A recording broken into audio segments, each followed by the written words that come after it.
esto, porque es que habla muy concretamente. Dice, reinó, en su lugar Josafat, su hijo.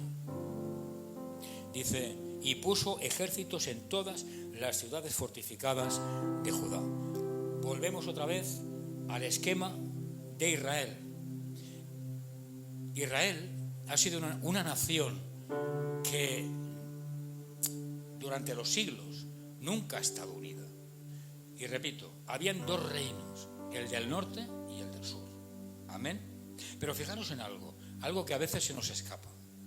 ¿Cuántas tribus, quién lo sabe? ¿Cuántas tribus componían el reino del norte?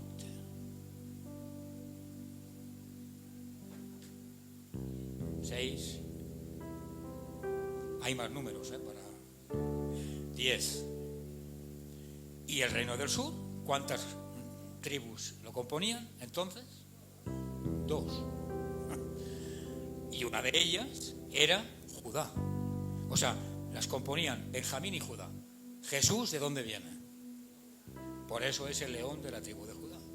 Pero fijaros, qué cosas, O sea, el reino del norte las componían 10 tribus y el del sur 2. Una de ellas, el linaje precisamente de Jesús, ¿verdad? 10 contra 2. Y los del norte tenían su propia religión, su propia sociedad. Los del sur eran los denominados judíos, los de arriba eran los israelitas, y entre ellos no se podían ver. Un día lo explicamos, el tema de los samaritanos, de Samaria, no se podían ver, porque los del sur verdaderamente eran personas creyentes, no podía ser de otra manera. De allí debía nacer Jesús, del linaje de David, ¿no? Y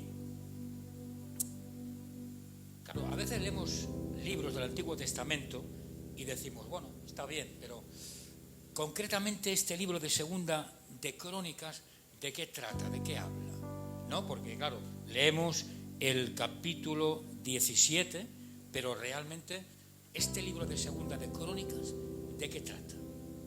Precisamente, Segunda de Crónicas enfatiza algo muy importante. Enfatiza, toca el estado espiritual del reino de Judá. Amén. Lo digo por si otra vez lo leéis o lo queréis volver a leer, pero es una enseñanza para nosotros en este siglo XXI. Aquí, en este libro de Segunda de Crónicas, se presenta al rey Josafat realmente como un rey equilibrado, como un rey que de alguna forma entiende algo, y quiero que abráis bien los oídos, entiende algo a la perfección, y es que la estabilidad política de su país, que el desarrollo económico y social de su nación solamente dependen de algo. ¿Sabéis de qué? Del acercamiento a Dios. Amén. Él lo comprende perfectamente. Hay mandatarios que no lo comprenden. No todo se basa en política ni en economía. ¿Qué va? Es según el acercamiento que uno tenga a Dios. Amén, iglesia. Y claro, este pasaje que hemos leído de Segunda de Crónicas, capítulo 17, trata de un avivamiento. Y este avivamiento nos enseña este pasaje concretamente, que no viene de, diríamos, factores externos, sino que el avivamiento a una iglesia, a una casa, ¿sabes cómo viene? Según la Biblia, según la palabra. ¿Quieres saberlo? Porque a veces queremos tomar tácticas y queremos hacer cosas sin saber. No, el verdadero avivamiento viene a través del acercamiento a la palabra de Dios del pueblo, o de tu casa, o de la iglesia. Porque cuando uno se aproxima a la palabra, de forma indirecta o directa, se está aproximando a Dios. ¿Por qué? Porque dice la palabra que Jesús es el verbo hecho carne. Por eso, aquellas personas que tienen Biblia en su casa o que comen de la palabra solamente de los domingos, los verás que no fluyen. que no crecen, que no maduran. ¿Por qué? Porque el verdadero avivamiento viene a través del acercamiento a la palabra, que es lo mismo que decir acercamiento a Dios. Pero no solamente basta con orar: Señor, bendíceme, Señor, levántame, tú sabes por lo que estoy pasando, mira esta circunstancia, mira lo otro. Hay gente que dice, por eso dice la Biblia,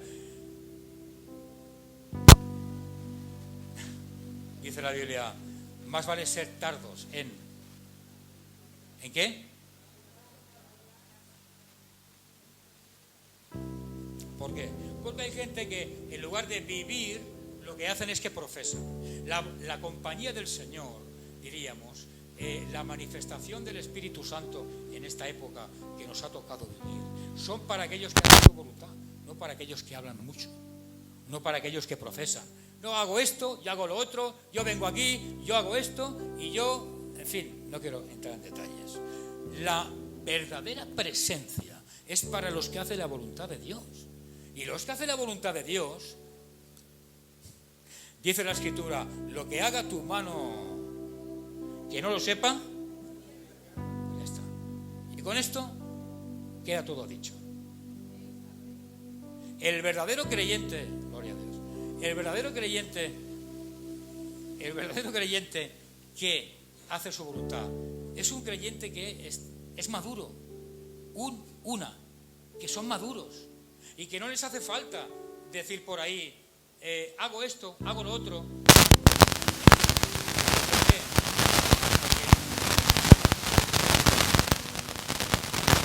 Quieres lo poquito, lo mucho. Voy a decir,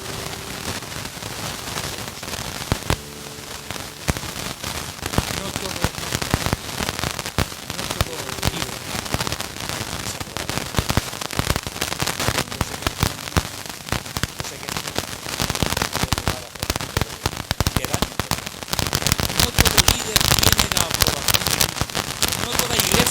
tiene la aprobación divina.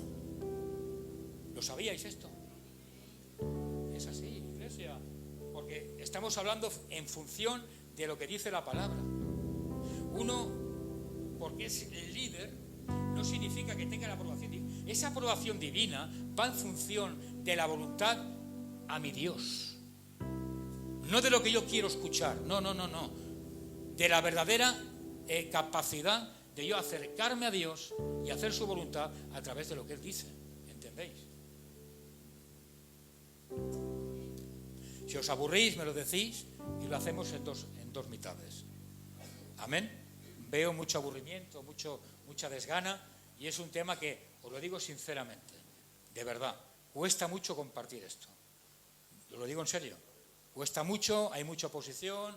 Yo sé que lo que es, uno sube al púlpito y dice, gloria a Dios, aleluya, esto, lo otro, y traes una palabra de avivamiento y la gente responde y la gente sale. Pero cuando uno trae un tipo de palabras diferentes, compañero, ya el tema se hace, la atmósfera más espesa. Como que no entra, como que uno se aburre, como que uno pierde la concentración, como que ya son las 2 menos 20, y el que está arriba dice, bueno, a ver, yo ya sé que voy a predicar, por tanto, ¿a quién le predico? ¿A las columnas? No me para mi casa y ya está. ¿Entendéis? Quiero que que os pongáis en mi lugar. Entonces, yo sé y entiendo que no es, en fin, a veces lo que uno espera. Pero voy a repetirlo.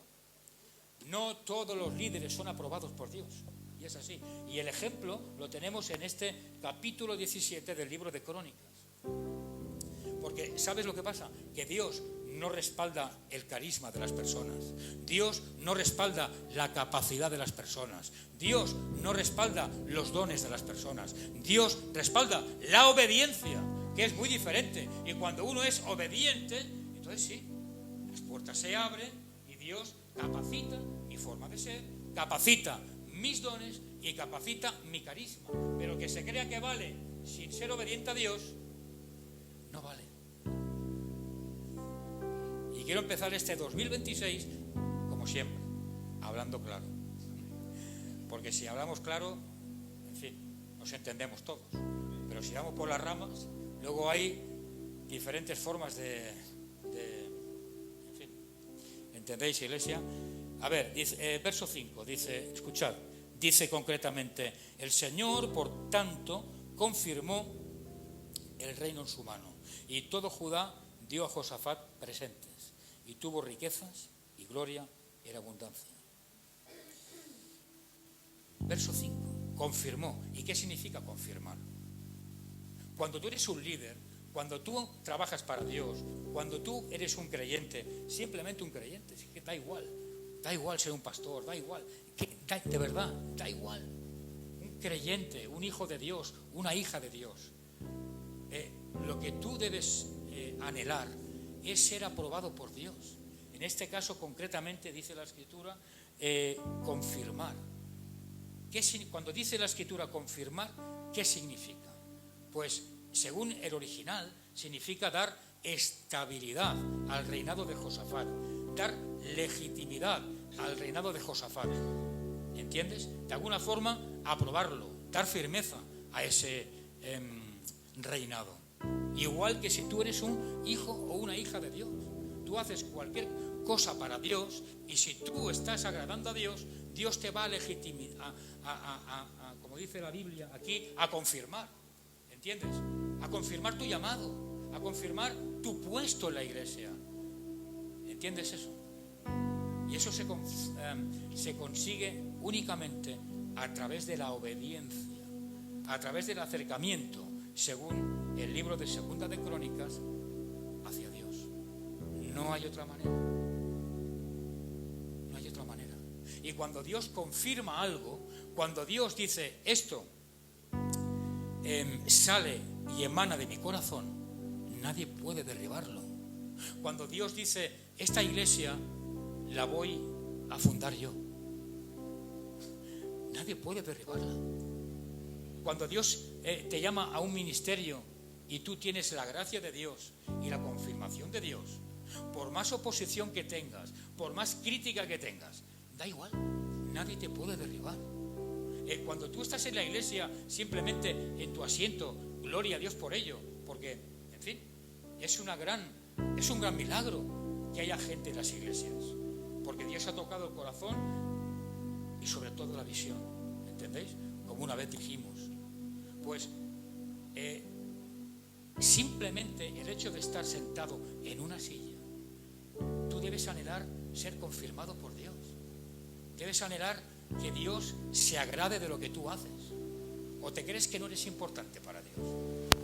Tú vienes a la iglesia, escuchas la palabra y haces tus cosas, está bien, igual anhelas hacer otras cosas, pero escucha, que eres importante para Dios, que si tú haces las cosas mal, no vas a ser confirmado por Dios, no vas a tener el beneplácito de Dios. No, es que yo no soy nadie, yo soy yo. Perdona, a ver, es que esto es, hay un malentendido tan grande en estas cosas. Cuando tú dices, y discúlpame iglesia, cuando yo estoy diciendo, no, es que yo no hago nada, yo simplemente soy una oveja, o yo simplemente hago esto para Dios, estás desvalorizando a Cristo, estás desvalorizando el sacrificio de Jesús en la cruz, y estás desvalorizando el llamado como creyente, que es personal e intransferible. Yo no puedo decir simplemente, no, es que yo no hago nada, yo simplemente... Pero ¿cómo que simplemente? Tú tienes vida eterna como el que tiene, el que está cantando, o el que está predicando, o el que está tocando cualquier instrumento. ¿Tú sabes que hay gente que querría estar simplemente como oyente, escuchando? ¿Lo sabes? Pues si no lo sabías, te lo digo. Hay gente que quisiéramos, y así hablo más claro, estar sentados y venir el domingo a la iglesia y gozarme con los que se gozan y llorar con los que lloran y reír con los que ríen, pero las cargas y preocupaciones quizás para otros, y venir y disfrutar. ¿Y eso qué pasa? ¿Que soy menos? No, que va, yo necesito igualmente la confirmación de Dios, y eso depende de mi conducta como creyente. ¿Entendéis, iglesia? Es muy importante que lo entendamos. Así que Dios solamente respalda la obediencia. Hemos leído el verso 5 y os he dicho que confirmar es eso, estabilizar, de alguna manera pues legitimar el reinado. Y el pueblo, ¿cómo actuó? Dice la palabra que dio honra, dio apoyo y ofrendó. Todo el pueblo. ¿Entiendes? Voy a hacerte una pregunta que me apunté aquí. ¿Tú crees que la bendición que una persona puede obtener es fruto de qué? ¿De qué crees? ¿Qué es fruto de la bendición?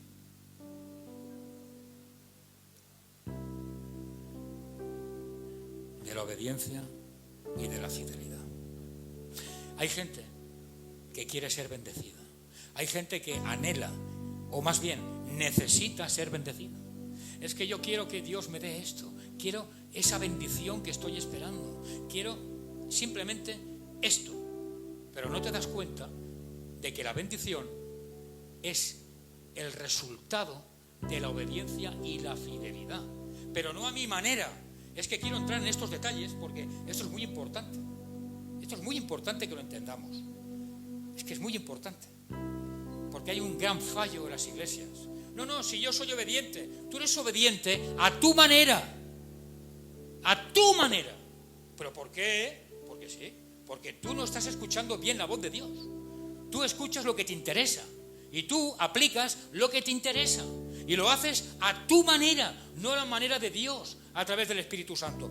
Porque quizás yo estoy esperando el desarrollo de algo en mi vida, pero Dios viene y me dice lo contrario. Entonces, ¿qué hago?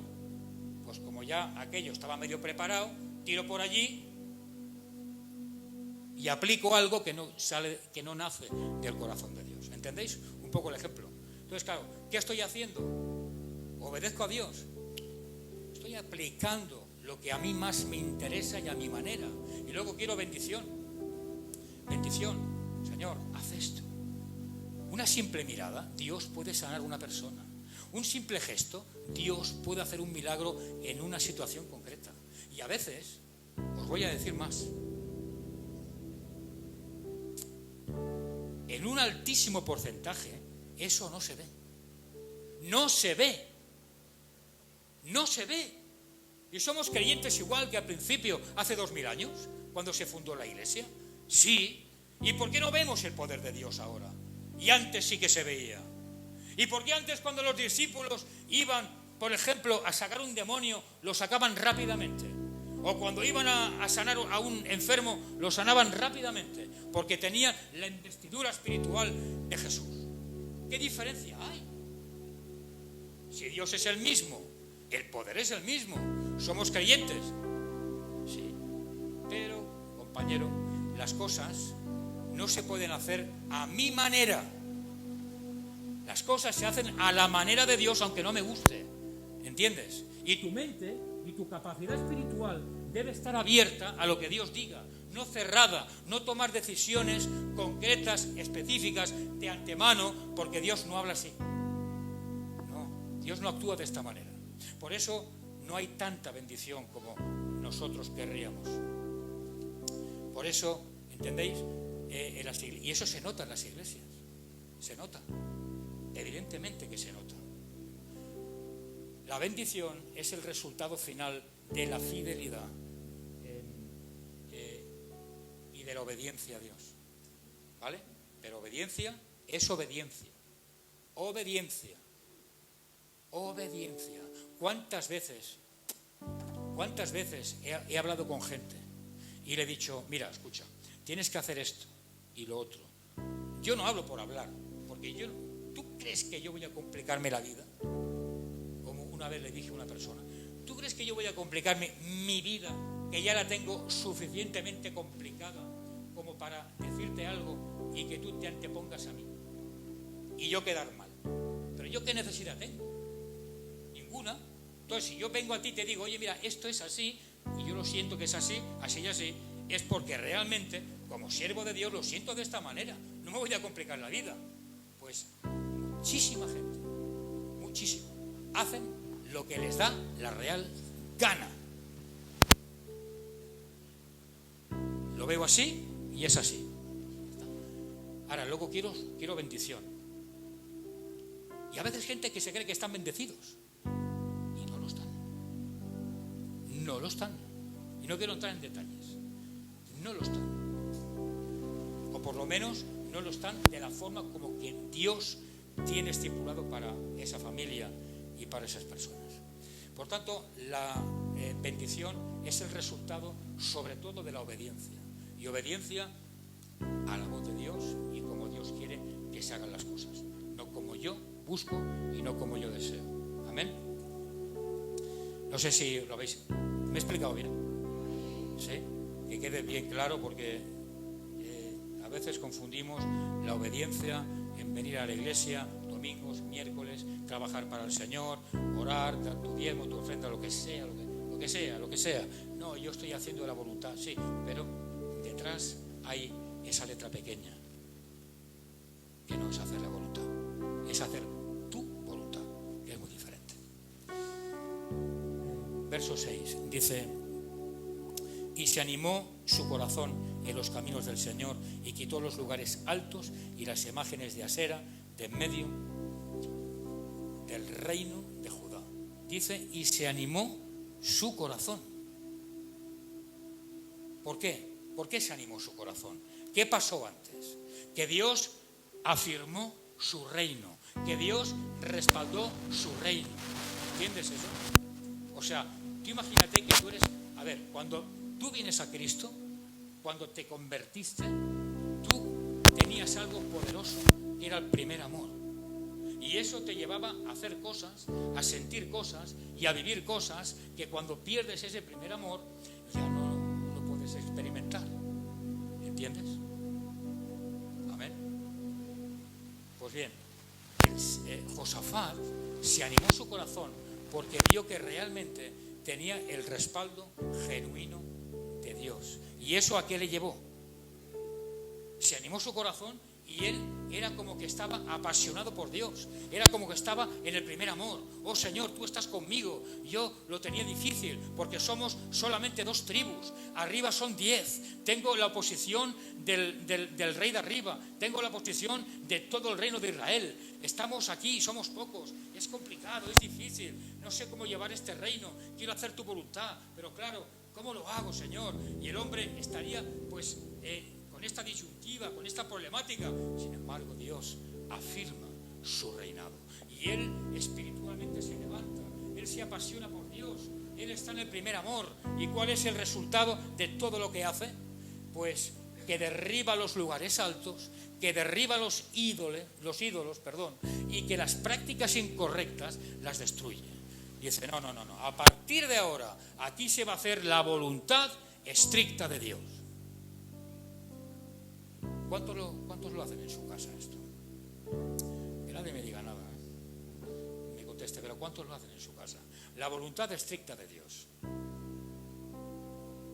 Porque Dios está contigo, porque Dios ha firmado tu vida, tu ministerio o simplemente tu llamado, porque estás en contacto con esto y esto te permite estar en contacto con el Maestro, porque el Maestro es esto hecho carne. ¿Entiendes? ¿Cuántos lo hacen esto? ¿Cuántos llegan a esta capacidad de poder decir, no, aquí esto se va a cambiar? A ver, yo hacía esto, ya no lo voy a hacer. Tú, hijo, o tú, no quiero entrar en detalles, ¿qué estás haciendo? Se acabó. Vamos a hacer una práctica cristiana total y absoluta, porque esa pasión por Dios, ese primer amor, ese principio espiritual te lleva a estar apasionado por Dios.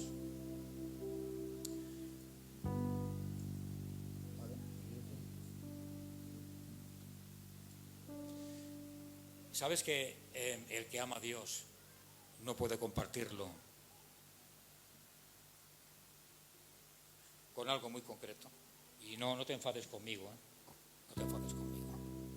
Pero los que aman a Dios no pueden compartir su vida con Dios y con los ídolos. ¿Sabéis?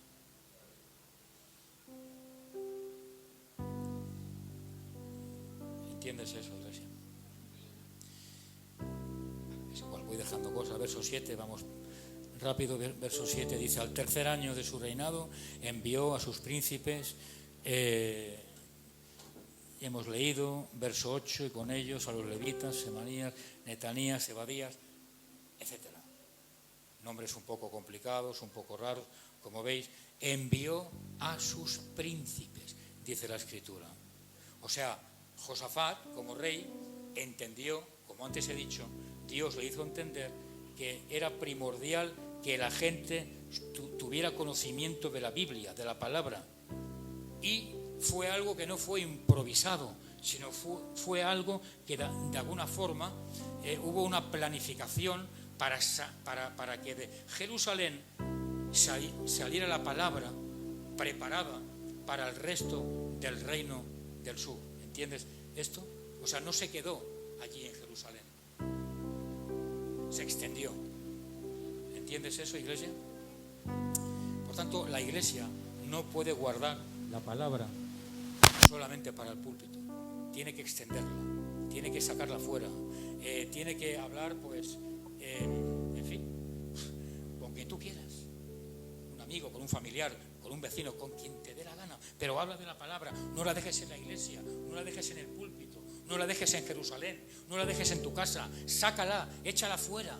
¿Entiendes lo que te digo, iglesia? Es importantísimo, importantísimo. Aquí en este caso, según el segundo libro de Crónicas, la palabra fue llegada al pueblo de alguna forma directa, fue extendida a los barrios, a las casas, a todos los lugares, porque el rey Josafat entendió que para que hubiera un avivamiento, para que hubiera un desarrollo social, político y cultural en su país, debía ser a través de la Biblia, de la palabra.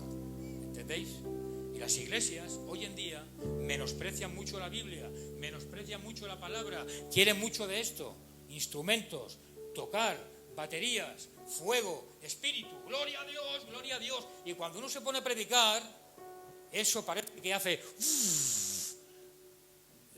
¿Les ha pasado a esta gente? No estaban con el fuego del espíritu. ¿Eso sabes qué es? Es emoción. Es emoción. Lo que realmente cambia una vida es esto, iglesia. Esto. En ninguna parte de la Escritura habla de esto. Esto, ¿sabes para qué sirve? Servía para calmar a los leones. Servía para calmar ¿cómo se llama esta palabra? El tormento que tenía el rey Saúl. Entonces iba y le tocaban con el arpa, ¿no? ¿Quién le tocaba? Tenía un don también para estas cosas, ¿verdad? Pero le tocaba con el arpa y, bueno, entonces no era en templo del Espíritu Santo, pero tenía como una paz interior, porque se ve que lo visitaba el Espíritu Santo. Estaba atormentado, pero en ningún lugar de la Escritura nos habla de que esto te va a convertir, te va a salvar. Es esto lo que realmente va a cambiar tu vida. Esto. Y esto te acerca al Maestro, ¿entiendes? Por eso Josafat como rey entendió la importancia de la Biblia, de la palabra. La quiso extender a lo largo de todo el reino de Judá, el reino del sur. Amén. Verso 9, termino. Y enseñaron en Judá, teniendo consigo el libro de la ley del Señor. Y dice, y recorrieron todas las ciudades de Judá, enseñando al pueblo. Mira, el reino del sur es una maravilla, porque el reino del sur tuvo un gran avivamiento espiritual, que no el del norte, el del sur. Con las dos tribus, con Benjamín, con Judá, con Josafat como rey, tuvo un gran avivamiento espiritual. Bien, ¿me puedes decir cómo fue el centro del avivamiento? ¿Por qué vino exactamente? ¿Por qué? Por el mensaje de la palabra. Por el mensaje de la palabra. ¿Entiendes? Por el mensaje de la palabra. No hay ninguna técnica, a veces queremos un avivamiento y se usan técnicas determinadas. Todo eso ya lo estudié hace mucho tiempo en el tema de evangelismo, muchísimas cosas, muchísimos estudios que os digo la verdad, y con el corazón en la mano. Todo es teoría. Teoría. Tengo un libro,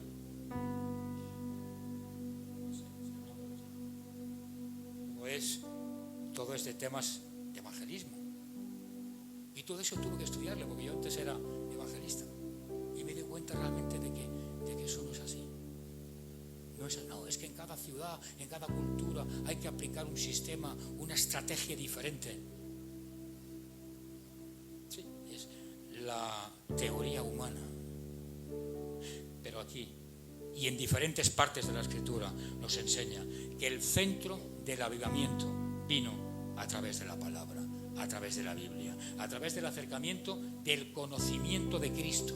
¿Entendéis? Cuando uno va leyendo, van saliendo las escamas de sus ojos y vas entendiendo lo que significan las cosas y vas entendiendo quién era Jesús, qué hizo Jesús, por qué lo hizo.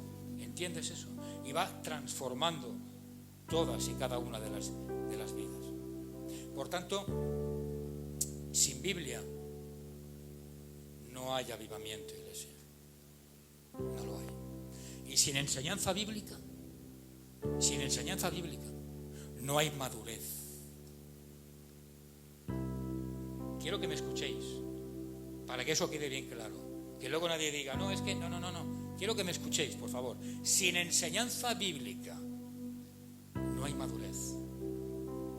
A ver, es que aquí pasa una cosa, pastor. Es que el Espíritu Santo es el que me revela. Sí, pero ¿tú no sabías una cosa? Que el Espíritu Santo te revela en función de tu capacidad. Pues claro, el Espíritu Santo me revela. Sí, claro, te va a revelar. Pero te va a revelar en función de tu capacidad intelectual, bíblica o teológica. Dios es orden. Dios no te va a dar una revelación en función, que vaya más allá de tu capacidad intelectual. No sé si entendisteis eso. Por eso es importante el hecho de poder profundizar en las Escrituras para que la revelación a través, obviamente, del Espíritu Santo sea más profunda. ¿Entendéis? Si no, siempre predicaríamos lo mismo. Dios te ama, Dios te quiere, Dios no sé cuánto, Dios no sé qué. Eso ya lo sabemos todos. Pero, digo yo, habrá que traer pues diferentes estudios, diferentes profundidades teológicas, plasmadas y aplicadas al siglo XXI, para que la gente lo entienda, ¿verdad? Pues sin enseñanza no hay madurez espiritual. Y sin Cristo, que es la verdad, no hay transformación. ¿Entiendes? Por eso es importante la palabra, la Biblia. Y apunté, dos cosas como una conclusión. Josafat nos enseña dos cosas. Aquí en este caso el avivamiento empezó por algo. Empezó por él mismo. Empezó por un líder espiritual que ama la palabra y que alentaba al pueblo a acercarse a la palabra. ¿Entiendes? Siempre hace falta una persona. Una persona. Solamente una. Que tenga ese carisma, esa dirección de Dios para poder aconsejar a los demás. ¿Cómo empezó el mundo evangélico protestante? A través de una sola persona. ¿Sí o no? Una sola persona, dirigida por el poder del Espíritu Santo, que dijo, no, ya estoy harto de tanta mentira. Esto no es el mundo cristiano que yo conozco, que me han enseñado, que yo vivo cuando me arrodillo delante de Dios. Y colgó 96 tesis que no son frases, tesis, y cada tesis era una, diríamos, no equivocación, pero sí una duda que él tenía, un reproche que él tenía contra cosas que se hacían, y lo desarrollaba. Y esas 96 tesis las colgó en una puerta de la catedral de Nuremberg, en Alemania. ¿Entendéis? Y todo empezó por un hombre dirigido por Dios. Y aquí el avivamiento en el reino del sur, en Judá, empezó por un rey, Josafat, un rey que realmente tenía celo, era un líder, pero que amaba la palabra. y trajo una transformación importantísima. Tú, en tu casa, quizás tienes familia que no son creyentes. Pues empieza por ti. ¿A qué esperas? ¿A qué esperas?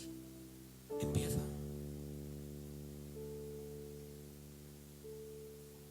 Igual ya has empezado. Si has empezado, gloria a Dios. Pero me miráis con una cara como diciendo, ¿este hombre de qué está hablando? Bueno, yo conozco a gente que sabes lo que hace. Y muy erróneamente. No, pastor, yo ya estoy orando. Pero mira, sí, tú estás orando. ¿Para qué? Para esto, para lo otro. Ah, está bien. O sea, todo se lo dejas a Dios. ¿Y tú qué haces? Vas a trabajar, te vas aquí, te vas allá, vienes a la iglesia, ¿y tú qué haces? No haces nada. O sea, todo lo dejas a Dios. Pues anda que vas apañado. Porque no vas a conseguir lo que estás pidiendo. Primero haz lo que está en tus manos según tu capacidad humana. Y cuando tú lo llegues en tu oración, va a llegar el Señor. Pero no de otra manera. ¿Entiendes? Así que el avivamiento comenzó por un líder.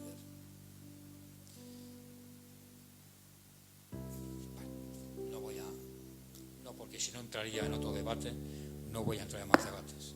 Porque si no me vais a... Iglesia, por favor.